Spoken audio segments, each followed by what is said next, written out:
सभी साथियों को मेरा नमस्कार।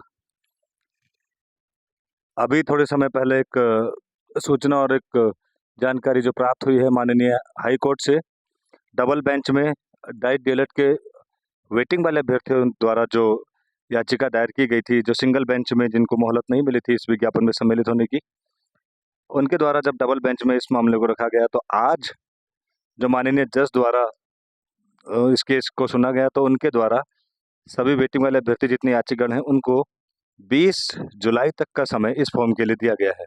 हालांकि ये मुद्दा आज भी कोर्ट में था और कि नॉट एलिजिबल, बट ये टाइम उनको मिला है अपनी एलिजिबिलिटी के लिए, क्योंकि उनके द्वारा बताया गया कि परीक्षा उनकी अभी कुछ समय पहले ही खत्म हुई है।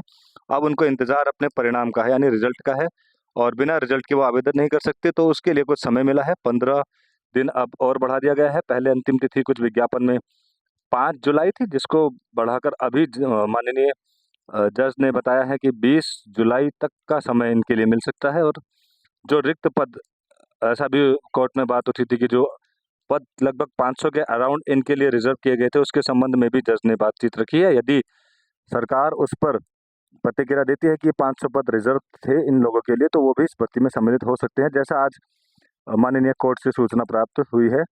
और ये क्योंकि वेटिंग वाले अभ्यर्थी समान बैच के ही अभ्यर्थी थे, किंतु जब मेरिट जारी हुई थी उसमें प्रथम मेरिट के बाद जो वेटिंग वाले बच्चे थे उनको सम्मिलित किया गया था, जिनका कोर्स तकरीबन 6 माह बाद शुरू हुआ था। इस आधार पर उनका मानना था कि इस विज्ञापन में मात्र कुछ समय पश्चात ही उनको अवसर मिल पाएगा, क्योंकि तब तक उनके पास रिजल्ट नहीं था, जिस बात को हम कह रहे थे कि वो इस फॉर्म को भरने के लिए एलिजिबल नहीं थे। किंतु आज माननीय कोर्ट से उन्होंने समय मांगा, अपील की कि हमें कुछ समय चाहिए, इस समय के दौरान हम अपने रिजल्ट और इस विज्ञापन में आवेदन करने के लिए सक्षम हो पाएंगे। जिसको सुनते हुए माननीय कोर्ट ने उनके लिए 15 दिन का समय और दिया है इस विज्ञापन में। तो ये विज्ञापन जो अभी समाप्त हो गया था उसमें इन याचिकागण को 20 जुलाई तक का समय मिला है। तब तक इनके रिजल्ट की प्रतीक्षा रहेगी और ये अपने रिजल्ट पर अगर इनका रिजल्ट आता है और ये उसके लिए अप्लाई करने के लिए वैलिड हो जाएंगे, अर्ह हो जाएंगे और एलिजिबल उसमें पूर्ण रूप से हो जाएंगे, जो अभी तक नहीं है। हम आशा करते हैं कि सभी अभ्यर्थी इसमें सम्मिलित हो और सभी को इसमें नौकरी मिले। यदि माननीय कोर्ट का निर्णय है, जिसकी अब रिटर्न कॉपी आनी बाकी है, हमने उसको मौखिक तौर पर सुना है, तो यदि इसमें सभी सम्मिलित होते हैं तो सभी को बधाई। निश्चित तौर पर नौकरी, मैंने पहले भी कहा, बहुत जटिल विषय है, हर व्यक्ति के लिए बड़ा जरूरी विषय है।